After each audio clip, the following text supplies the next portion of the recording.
चलो एक बहुत बढ़िया बात बताता हूं ताकि तुमको अच्छा लगे। मैं शायद मैसेज भी तुम तक डिलीवर करना चाहता हूं, समझना। आज से 3 साल पहले 2021 में मेरा एक कजिन है, मेरी एक कजिन है, उनका बेटा, उसका रिजल्ट आया आईसीएसई क्लास 10th बोर्ड का। उन्होंने हमारे साथ ग्रुप पे शेयर किया।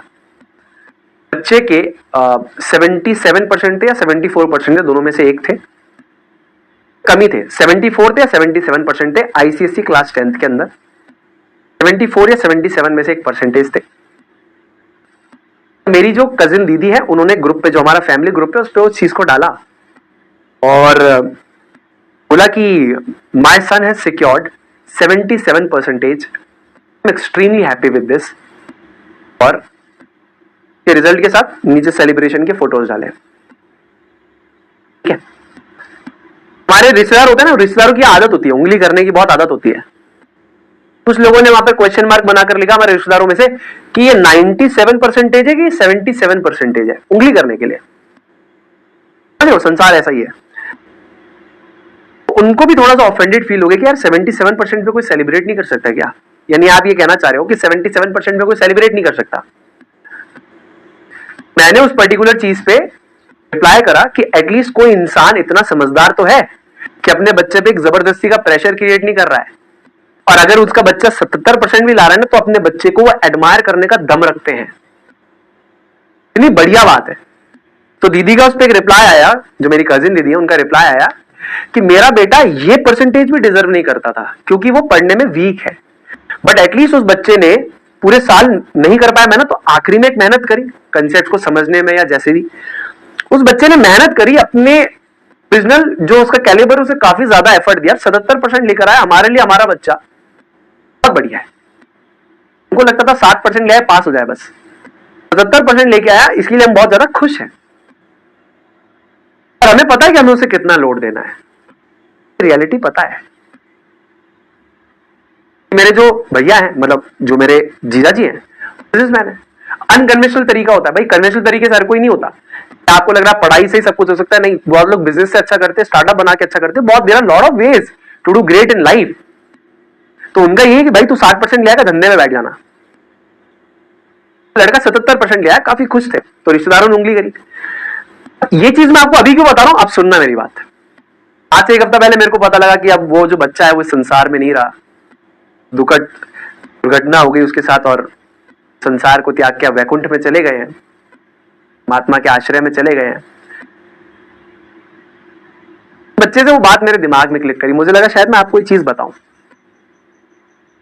नंबर है ना लाइफ में, इतनी ज्यादा मैटर नहीं करते, तो ज्यादा फोकस मत करना उस पर। संसार तुम्हें नीचा दिखाएगा। अपने मतलब घर के ग्रुप में ये चीज ऑब्जर्व करी, रिश्तेदारी नीचे गिर रहे हैं, है ना, समझ रहे हो ना। 97 है कि 77 है, मतलब संसार ही आप पे उंगलियां उठा रहा है, अपनी ही उंगलियां उठा रहे हैं। तो मैंने यार ऐसी चीजों को दिल पे मत लेना, ठीक है। तुम्हारे साथ कोई करे कि नंबर सब धरे रह जाते हैं। हाई कर रहे हो फील करके अपने दिमाग को खोलने के लिए, ताकि तुम सोच पाओ। मैं चाहता हूं कि तुम एक एक्टिव लर्नर बनो, एक पैसिव लर्नर मत बनना। किताब में जो लिखा है रट के एग्जाम में लिख दिया, नहीं। पढ़ के समझते इसलिए ताकि हमारा दिमाग सोचने की कैपेसिटी बढ़ाए। अगर हम ये देख पा रहे हैं ना कि lambda is equals to H upon P है, तो एच तो कांस्टेंट है। अगर हमारा मोमेंटम बढ़ेगा तो फॉर एग्जांपल हमारी क्या है, वेवलेंथ बढ़ेगी। ये सोचने से आता है। और जब वेवलेंथ बढ़ेगी तो आपके दिमाग में कर बन जाना चाहिए कि वेवलेंथ बढ़ रही है। अगर मोमेंटम घटेगा, क्या होना चाहिए, अगर मोमेंटम घटेगा वेवलेंथ बढ़ेगी, मोमेंटम बढ़ेगा तो वेवलेंथ घटेगी। मतलब एक इमेज आनी चाहिए इनवर्सली प्रोपोर्शनल। मोमेंटम अगर बढ़ा वेवलेंथ घटी, मोमेंटम घटा वेवलेंथ बढ़ी, पिक्चर आनी चाहिए। भाई उसलिए करते हैं, इसके लिए नहीं करते कि रट के नंबर लाने। 12वीं कक्षा में अच्छे नंबर लाके करना भी क्या, किसको दिखाना है, नहीं देखेगा। क्लास में एटलीस्ट अपने नंबरों की ज्यादा कंसेप्ट पे फोकस करना। स्कूल वाले दौड़ाएंगे, उनकी आदत है, वो फर्क नहीं पड़ेगा तुम्हारे जीवन में कितना प्रेशर है। मैं सोचता हूं उनकी भी गलती नहीं है, ये भी अपना घर चलाना है। तो हर कोई तुम पे एक प्रेशर क्रिएट करेगा, तुम अपने ऊपर आने मत देना उस प्रेशर को। ये सब चीजें बिना वर्थ की है। एग्जाम, ये नंबर, जिंदगी बहुत बड़ी है।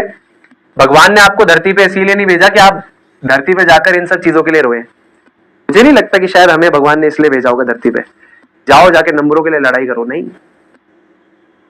जिंदगी का मकसद इससे शायद बड़ा होना चाहिए। के लिए भी सोचता हूं मैं, पढ़ाई नंबरों के लिए मत करना।